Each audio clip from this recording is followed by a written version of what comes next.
Bonsoir, merci de nous retrouver sur TV Sud pour le journal. Dans les titres de ce jeudi 15 septembre, Améthyste épinglé, la Chambre régionale des comptes pointe les dysfonctionnements de l'unité de méthanisation de Montpellier. À Nîmes, les chantiers se multiplient pour les automobilistes. Rouler en centre-ville est devenu un véritable cauchemar. Le portrait de l'équipe de France de gymnastique rythmique, elle participe au championnat du monde la semaine prochaine, c'est à Montpellier. Et on terminera avec le programme de la Feria des Vendanges. La première corrida a eu lieu cet après-midi dans les arènes de Nîmes.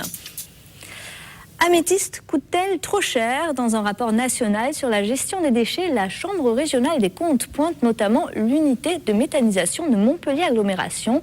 Les magistrats déplorent entre autres que l'usine ait coûté à la collectivité 30 millions d'euros de plus que prévu. Plus d'explications avec Jean Brun. C'est un rapport d'ensemble sur la gestion des déchets en France que vient de publier la Cour des comptes. Un rapport piloté par la Chambre de Montpellier, une étude de 3 ans portant sur le contrôle de 150 organismes différents sur l'ensemble du territoire.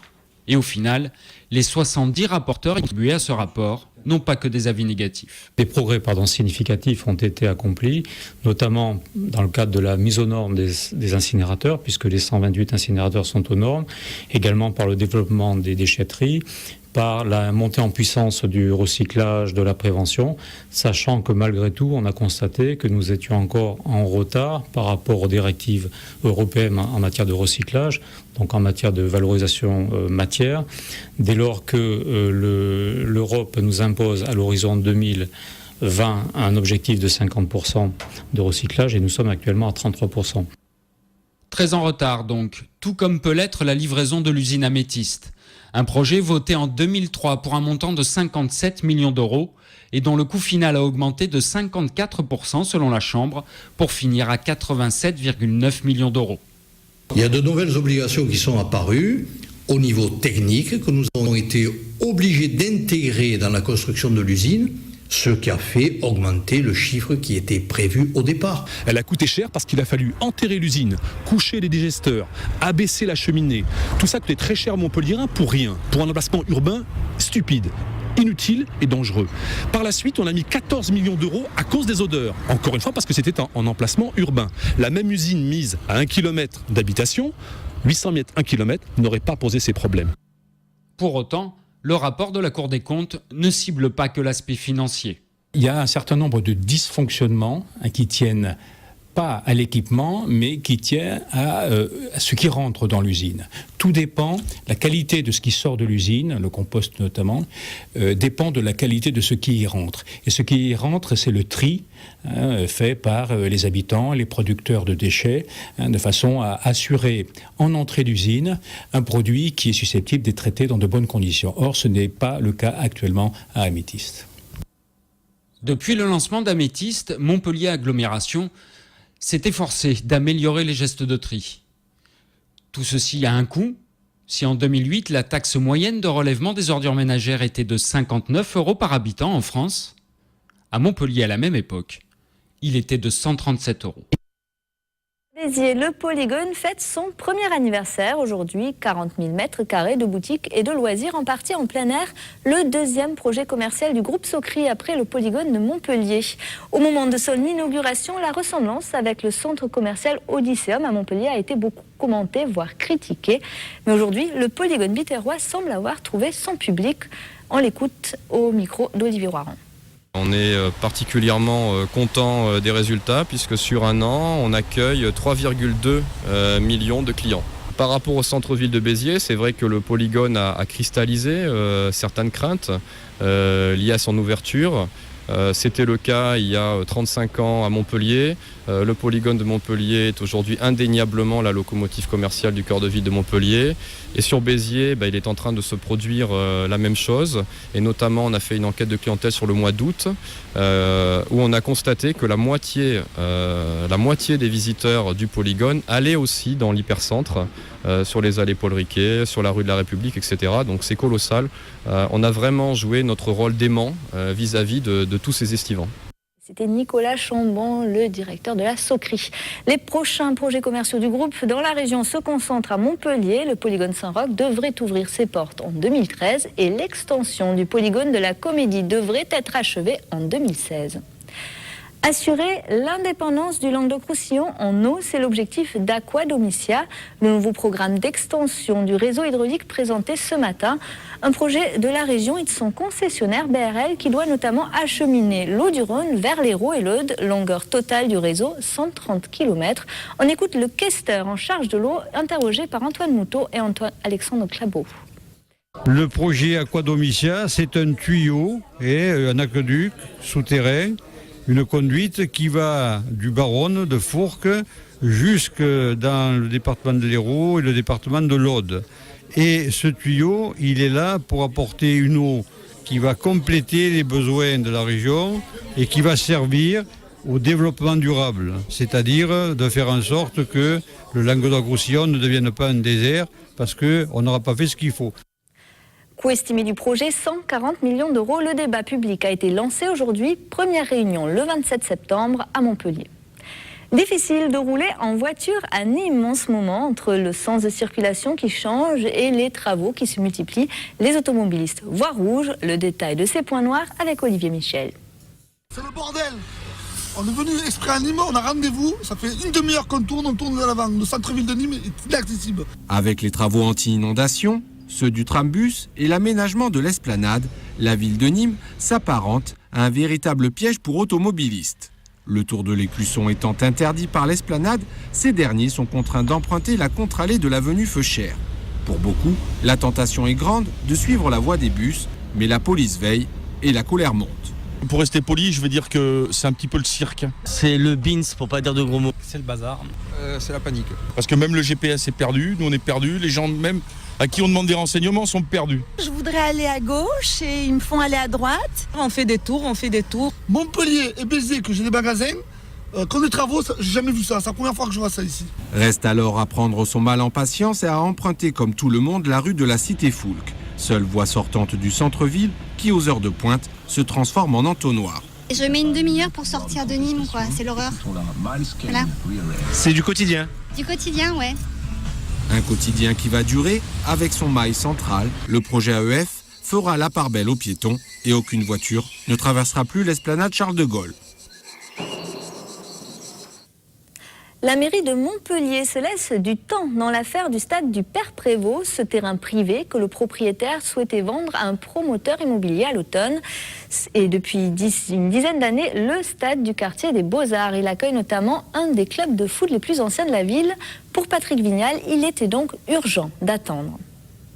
Solution qu'on a trouvée avec la ville, d'abord, c'est de repousser de 9 mois la convention. Donc je remercie l'Enclos Saint-François et ça nous permettra de travailler l'offre sport à la fois sur le quartier et puis sur le territoire de Lunaret. Donc il faut laisser le temps et je pense qu'en plus c'est l'intérêt aussi des citoyens parce que c'est aussi l'intérêt du contribuable. Donc ce dossier-là, permettre au club de continuer à exister cette année. Et d'ailleurs je le dis aux jeunes du quartier, le club continue à vivre. C'est un club fort de 130 adhérents. On va les aider financièrement, on va les aider en matière de communication pour dire que le club ne s'arrête pas et puis on va poser le vrai débat de la place dans le quartier d'une activité sportive. Pour l'instant, tout va bien pour le MHSC, leader du championnat, mais la semaine prochaine s'annonce chargée. En quelques jours, les footballeurs montpelliérains vont enchaîner 3 matchs, dont 2 à l'extérieur. Le premier, ce sera à Brest, samedi soir. Olivier Brachard a rencontré les joueurs et le staff ce matin à l'entraînement. Regardez. L'image est trompeuse. Loin d'être agacé comme ici lors d'un tennis-ballon à l'entraînement, Camara est aux anges. 3 buts inscrits depuis le début de la saison alors qu'il n'est que remplaçant. C'est lui qui a marqué le but de la victoire face à Nice, permettant au MHSC de rester leader de Ligue 1. Mais n'allez surtout pas parler à l'entraîneur de remplaçant ou de titulaire. René Girard insiste sur la notion de groupe. Il veut que tout le monde reste impliqué lors de cette semaine un peu folle qui attend le MHSC. J'essaie de palper un petit peu à travers les propos, à travers le comportement. Ceux qui ne jouent pas sont déçus, mais bien déçus, c'est-à-dire qu'ils ont envie de jouer. C'est pas de la mauvaise volonté.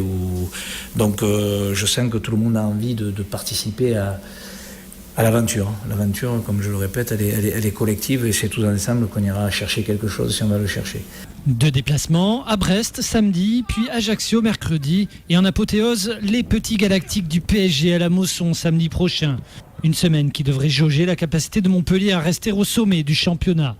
Une semaine aussi qui peut confirmer le ressenti de Vittorino Hilton. Le patron de la défense n'a de cesse de répéter que Montpellier peut terminer dans les 5 premiers de Ligue 1. Ce match de samedi, il faut jouer comme on a joué ces derniers matchs-là. Et puis si on reste rigoureux, concentré, et puis qu'on a cette envie de faire quelque chose, on va faire un bon résultat. Les Bretons, auteurs d'un bon match à Paris dimanche dernier, n'ont toujours pas gagné à domicile. Du côté du MAHB, on se prépare au premier match à domicile de la saison. Après un premier succès facile contre Toulouse la semaine dernière, les handballeurs montpelliérains affrontent Istres demain soir. Une équipe plus qu'accessible pour le champion de France qui retrouve Bougnols et ses supporters. Faire attention à cette équipe de Istres qui a été malmenée sur son premier match et qui va venir à tout coup en étant très revancharde par rapport à ça. Et puis surtout, c'est continuer à mettre bien notre jeu en place et être très attentif sur la qualité de jeu que l'on va déployer pendant 60 minutes. Je crois qu'actuellement, on est capable de fournir un handball de grande qualité. On a encore des trous à certains moments et c'est vers cette constance-là qu'il nous faut tendre à toutes les minutes du match. Et pour l'USAM, c'est un gros match qui s'annonce. Les handballeurs nîmois reçoivent Chambéry au Parnasse.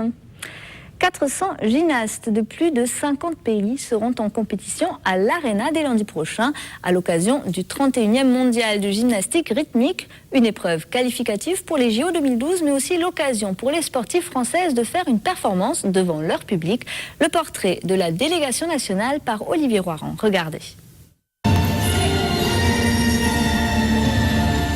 Elle est le porte-drapeau de l'équipe de France de gymnastique rythmique. Delphine Ledoux prend déjà ses marques au cœur de l'Arena. À 26 ans, c'est la championne de France absolue depuis 2005. Et pour être prête pour ces mondiaux, elle n'a pas ménagé ses efforts. C'est une préparation de plusieurs mois. Donc moi, je me suis préparée sur différents tournois et différents championnats, comme le championnat d'Europe. Et tout au long de l'été, on était dans notre salle et on a beaucoup travaillé.